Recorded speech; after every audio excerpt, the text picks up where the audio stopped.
आज हम करेंगे class 9th NCERT book chapter 6 lines and angles. तो हमारा जो थ्योरम 1 है, थ्योरम 1 क्या कहता है? If two lines intersect each other then the vertically opposite angles are equal. Means अगर हम लेते हैं लाइन ए बी और सी डी, अगर ये दोनों लाइन इंटरसेक्ट कर रहा है एट अ पॉइंट ओ, ठीक है, तो क्या होना चाहिए? Angle A O C equal होना चाहिए एंगल बी ओ डी के, और angle A O D equal होना चाहिए एंगल बी ओ सी के। हमें ये प्रूफ करना है। ओके, अब हम पहले लिखेंगे कि हमें क्या क्या दिया हुआ है, हम क्या क्या अज्यूम करेंगे। लेट हम पहले मान लेते हैं कि line A B, let line A B and C D intersect at O. हम ये मान लेते हैं कि हमने जो दो लाइन मानी है ए बी और सी डी, वो इंटरसेक्ट कर रहा है एट ओ। ओ पॉइंट पे दोनों लाइन इंटरसेक्ट कर रहे हैं, ठीक है।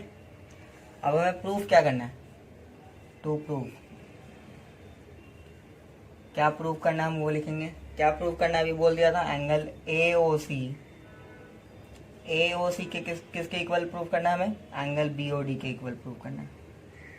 एंगल ए ओ सी किसके इक्वल प्रूफ करना है हमें? एंगल बी ओ डी के। और क्या प्रूफ करना है हमें? And angle A O D, ये जो एंगल ए ओ डी है किसके इक्वल प्रूफ करेंगे हम? एंगल बी ओ सी के इक्वल प्रूफ करेंगे। हमें ये दो चीजें प्रूफ करनी है।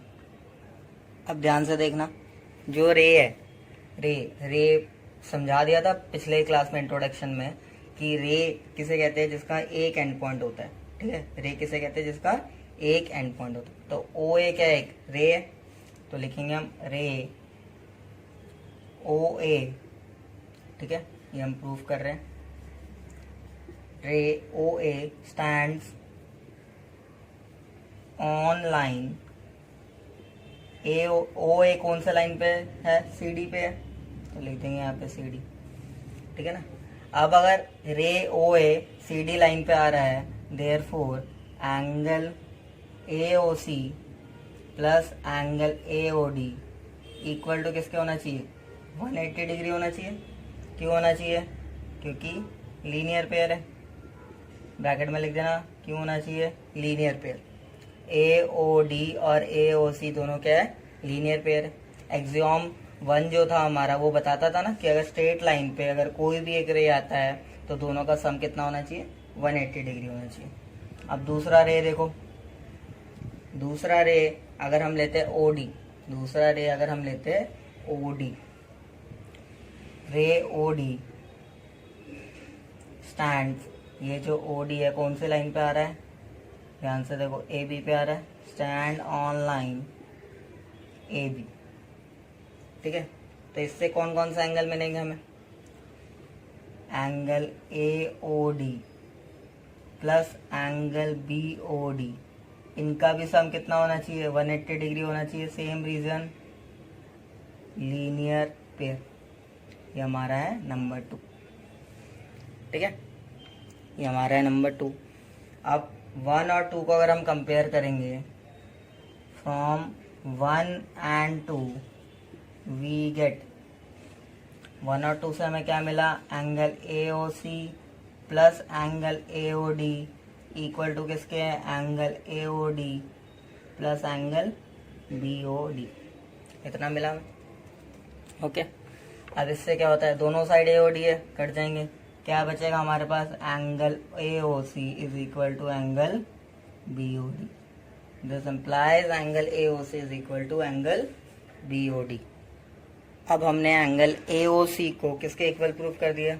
ए ओ सी को बी ओ डी के इक्वल प्रूफ कर दिया। ये हमारा वर्टिकल पेयर एंगल्स है, वर्टिकल ऑपोजिट एंगल्स हैं हमारे, ठीक है ना। अब सिमिलरली हम क्या प्रूफ कर सकते हैं? Similarly we can prove that, similarly we can prove that angle AOD equal to angle BOC। AOD को भी BOC के इक्वल प्रूव कर सकते हैं। कैसे करेंगे? सेम वही रे ले लेना, पहले ये वाला रे ये इसकी इक्वल आएगा, फिर ये वाला रे लेंगे तो ये इसकी इक्वल आएगा, ठीक है। सेम पहले वाले की तरह ही करना है, ओके। hence proved, क्या प्रूव हो गया, ऊपर वाली लाइन हमारी प्रूव हो गई, वही लिखेंगे if two lines intersect each other then the vertically opposite angles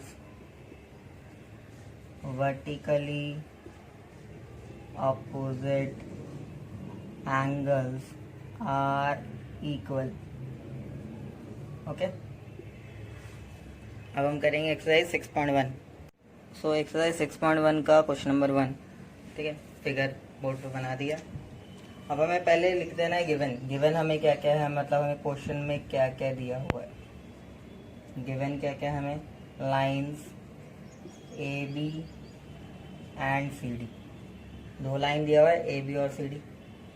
ठीक है, गिवन क्या है हमें, lines A B and C D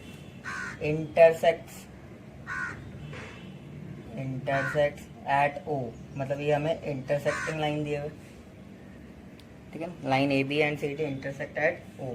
और क्या दिया हुआ है हमें, angle A O C plus angle B O E equal to है 70 डिग्री. ये हमें गिवन है कि angle A O C plus angle B O E कितना है, 70 डिग्री है. और हमें दिया हुआ है angle B O D. B O D हमें कितना दिया हुआ है, 40 डिग्री दिया हुआ है. बी ओ डी हमें कितना दिया हुआ है, 40 डिग्री दिया हुआ है. अब हमें फाइंड क्या करना है, लिख देना नीचे टू फाइंड. हमें क्या क्या फाइंड करना है, एक तो एंगल बी ओ ई निकालना है, बी ओ ई मतलब ये वाला एंगल निकालना है. और निकालना है हमें रिफ्लेक्स एंगल सी ओ ई. रिफ्लेक्स एंगल सी ओ ई मतलब ये हमारा सी ओ ई एंगल है, हमें ये वाला एंगल निकालना है. ठीक है ना, रिफ्लेक्स निकालने के लिए 360 से माइनस कर देते हैं एंगल को. तो पहले हमें सी ओ ई निकालना पड़ेगा, उसके बाद ही हम रिफ्लेक्स एंगल सी ओ ई निकालेंगे. ठीक है, तो अब सॉल्व करना स्टार्ट करते हैं. पहले देखो ए बी हमें स्ट्रेट लाइन दिया हुआ है, लिख देना A B is a straight line. A B हमें स्ट्रेट लाइन दिया हुआ है. ठीक है, अब उस स्ट्रेट लाइन पे कौन कौन सा रे है, देखो rays O C and O E stands on it. OC and OE stands on it. 2 रे दिख रहे हैं OC और OE, AB लाइन पे आ रहे. ठीक है, तो अगर मैं OC और OE लूंगा तो ये वाला जो ऊपर के तीनों एंगल होंगे ये इक्वल टू कितना होना चाहिए, 180 degree according to linear pair axiom 1. Angle AOC ये वाला एंगल प्लस एंगल COE ये वाला एंगल प्लस एंगल BOE ये वाला एंगल. ठीक है, किसके इक्वल होना चाहिए, 180 डिग्री के इक्वल होना चाहिए. क्यों होना चाहिए, लीनियर पेयर के अकॉर्डिंग. ठीक है ना. अब ध्यान से देखो, अगर हमें क्या दिया हुआ है, AOC प्लस BOE गिवन है ना, तो पहले तो उनको साथ साथ लिख लो. BOE plus angle COE equal to 180 degree. अब हमें ये दोनों गिवन है, इन दोनों का सम हमें गिवन है, कितना गिवन है, 70 डिग्री गिवन है. Plus angle COE equal to कितना आएगा, 180 डिग्री. ये वहाँ पे जाएगा तो माइनस हो जाएगा, तो एंगल COE कितना आएगा, 180 degree minus 70 degree that is 110 degree. ठीक है, अब हमें निकालना क्या है, रिफ्लेक्स एंगल COE निकालना है. मैंने क्या बोला था, रिफ्लेक्स निकालने के लिए उसी एंगल को किससे माइनस कर देते हैं, 360 से. Reflex angle COE equal to 360 degree minus angle COE को ही माइनस करेंगे, जिसका रिफ्लेक्स निकालना है उसी को माइनस करना है 360 से. तो ये कितना आएगा, ये 250 डिग्री. तो रिफ्लेक्स एंगल COE आ गया हमारा 250 डिग्री. रिफ्लेक्स एंगल COE आ गया हमारे पास 250 डिग्री. अब हमें निकालना क्या है, नेक्स्ट हमें निकालना है एंगल BOE निकालना है. अब दूसरी लाइन लेते हैं, CD is a line. CD अगर एक लाइन है, ठीक है, ध्यान दो, CD ये अगर एक लाइन है तो इस पर कौन कौन से रेज आ रहे हैं वो लिखो पहले. रेज कौन कौन से आ रहे, OE और OB आ रहे. OE and OB stands on it, दो रे आ रहे हैं ना CD लाइन पे, OE और OB। अब इनके जो तीनों के सम होंगे, मतलब COE plus BOE plus BOD, ये भी कितना होना चाहिए, 180 डिग्री होना चाहिए। Therefore angle COE plus angle BOE plus angle BOD equal to कितना होगा, 180 डिग्री होगा। क्यों होगा, लीनियर पेयर है इसलिए होगा। ठीक है, COE हमने अभी निकाला था 110 डिग्री, हमें BOE पता करना है, BOE गिवन नहीं है, उसको ऐसे ही लिख दो सेम। BOD हमें गिवन है 40 डिग्री इक्वल टू 180 डिग्री। इन दोनों को प्लस करोगे कितना आएगा, 150 degree plus angle BOE equal to 180 degree. ये उधर जाएगा तो माइनस हो जाएगा, तो एंगल BOE कितना आया, 30 डिग्री आया। एंगल BOE कितना आया, 30 डिग्री। अब नीचे लिख देना बॉक्स में क्या क्या निकालना था हमें। एंगल BOE निकालना था, हमने निकाल लिया 30 डिग्री। दूसरा क्या निकालना था हमें, दूसरा हमें निकालना था रिफ्लेक्स एंगल COE निकालना था, वो हमने निकाल लिया 250 degree. Okay, next question, question number 2। पहले लिख लो क्या क्या गिवन है हमें। ठीक है, पहले क्या क्या गिवन है वो लिख लो। हमें क्या क्या दिया हुआ है क्वेश्चन में, XY एंड MN दो लाइन दिए हुए, XY और MN दो लाइन दिए हुए, इंटरसेक्ट्स एट O।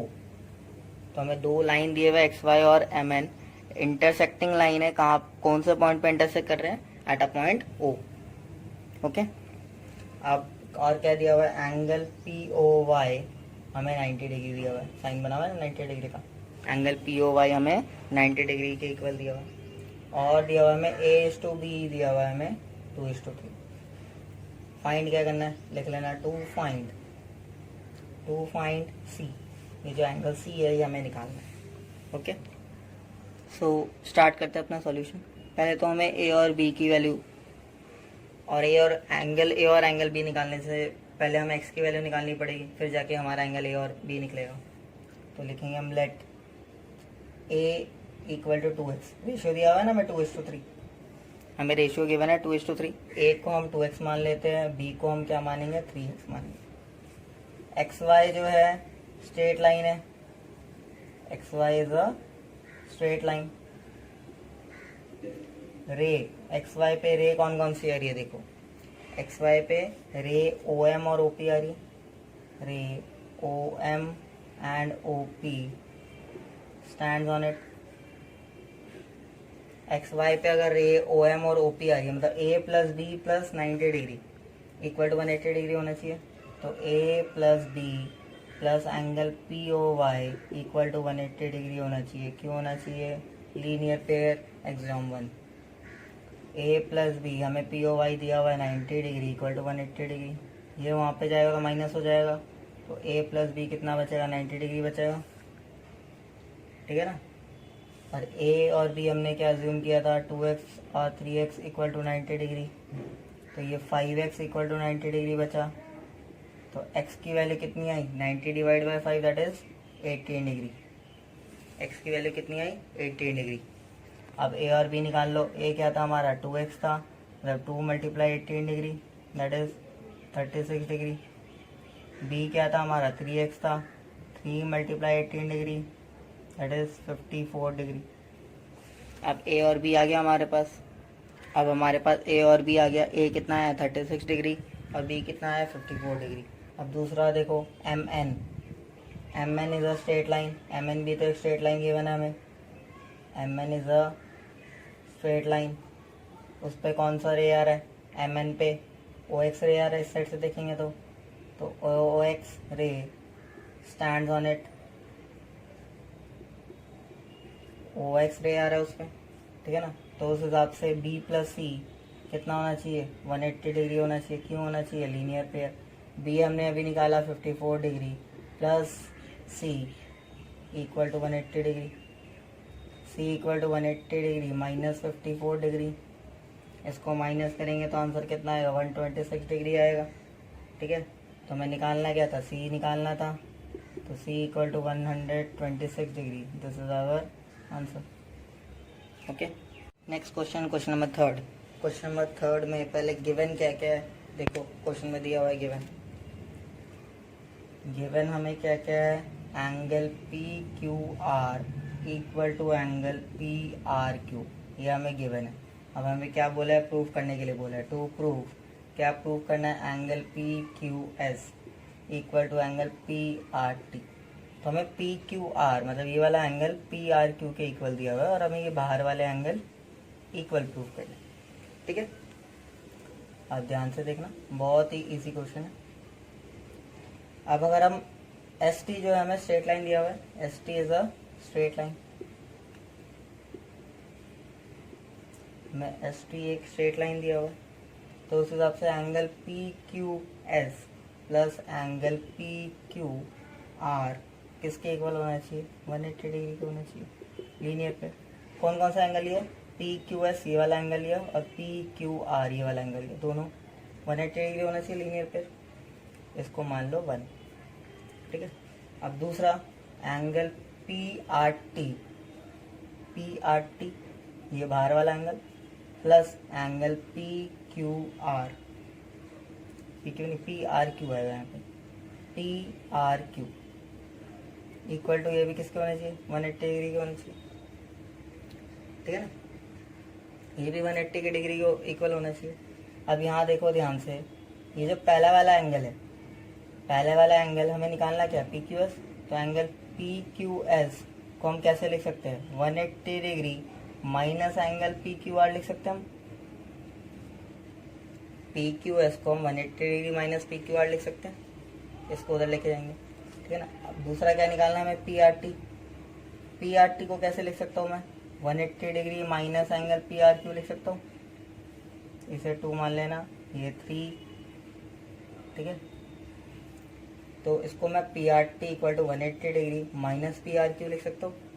अब पी आर क्यू हमें किसके इक्वल दिया हुआ है, पी क्यू आर के इक्वल दिया हुआ है, तो मैं P R T equal to 180 degree minus angle P Q R लिख सकता हूँ, ठीक है, ये लिख सकता हूँ मैं। क्यों लिख सकता हूँ, लिख देना, because angle P Q R is equal to angle P R Q, this is our number 4, ठीक है, दिस इज आवर नंबर 4।